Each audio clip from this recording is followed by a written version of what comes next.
Guys, welcome to my blog. तर आता आम्ही चाललो आत्मापूरला आणि जाता जाता आम्ही कोल्हापुरात थांबून कोल्हापूरच्या अंबाबाईला जाणार आहे. सो गाईज, तर आता आम्ही आले मामाच्या बस जन्मस्थानावर. गाईज, तर हे मामाचं घर आहे. आम्ही पण फर्स्ट टाईमला आलतो.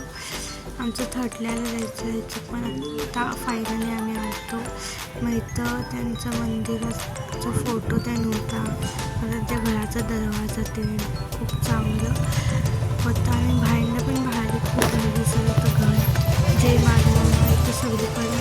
सो गाईज, तुम्ही आता बघितलं आम्ही मामांच्या घरी जाऊन आलो. फक्त 150 वर्ष झाले त्या घराला. मला आतनं दाखवलं. तर आम्ही कोल्हापुरात जाणार होतो पण डायरेक्ट तुम्ही लास्टपर्यंत ब्लॉग बघा. गाईज, आता आम्ही मटके इथे सगळ्याची टॅक्सी पुस्तक वरती ते त्या युद्धातले होते बाळूमामाच्या. ते काही युद्ध झालं. मी गुगल सर्च करायला काय माहीत नाही. मी गुगल सर्च करून बघा. त्या ह्याच्यातले ते हे स्टॅच्यू आहेत. मला मम्मीने सांगितली माझ्या की युद्धातले मध्ये होते. सगळं टाईपचे केलं तर बाहेरने तुम्हाला दाखवते नसताना आम्ही पुढे गेलो.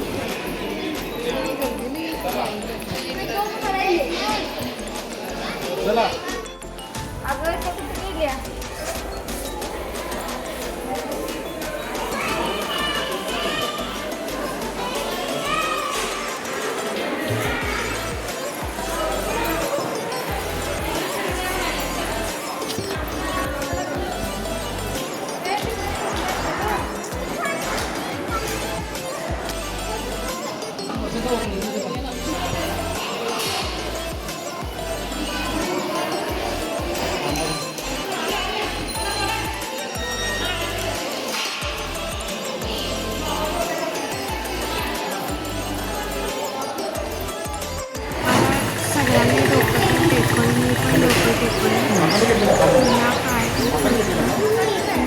खूप मोठा ड्रामा. हा इथं गर्दीसुद्धा खूप होती.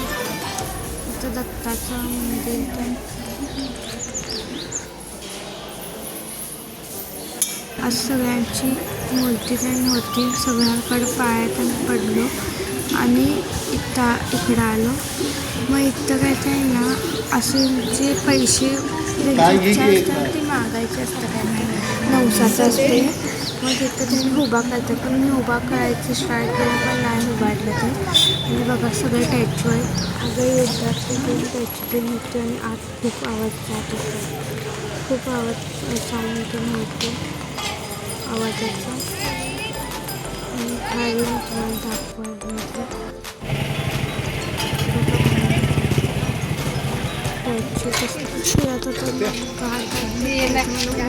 आता आम्ही आलो आत्मापूरमध्ये. तर तुम्ही आता तेवढं जाणार आम्ही इथं धावते म्हणून पार्किंग लावले. मग आता जाणार आम्ही. 10 रुपये होतं 50 रुपये. तर फायनली आत्मापूरमध्ये किती दिवसांपासून यायचं होतं. सगळ्यांना जायचं होतं. मध्ये बरोबर तर फायनली आलं फर्स्ट टाईम. मग भेटलं. मग कोल्हापूरच्या अंबाबाईचं कसं आपण राहायचं तसं इकडनं असं बोर्ड पण लावून पण घ्यायचं होतं. तर थोडीफार खूप गर्दीचं होती. दत्ताचं मंदिर पण होतं. माणसाची गर्दी पण होती. देवळात ना आलो आहे. आम्हाला आतला काही व्हिडिओच दिला नाही काढून. तुम्हाला मी सांगितलं होतं पैशांचं तिथं उभा राहिल्यानंतर तुम्हाला काही नव्यासाठी कोणी होतं तसं ते चिटकवल्याने आशीर्वाद होतो पण माझे. मग आम्ही ते जेवायला ते आलो कोल्हापूरमध्ये. कोल्हापूरच्या अंबाबाईला आम्ही पहिल्यांदा जाणार पण तिकडं गेलो नाही. कोल्हापूरच्या अंबाबाईला आलो. इथं काम चालू होतं. तर पाट्याचे लावलेलं होतं आणि गर्दी खूप होती.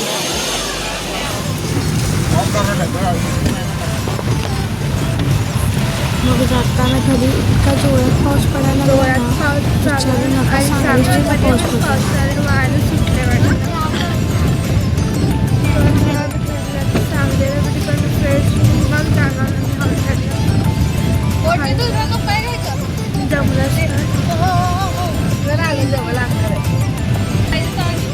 आता आम्ही 8:30ला आलोय आम्ही आणि पाऊस पण खूप पडलेला. मग आता पाऊस कमी आलोय म्हणून भाजी जेवायला चाललोय.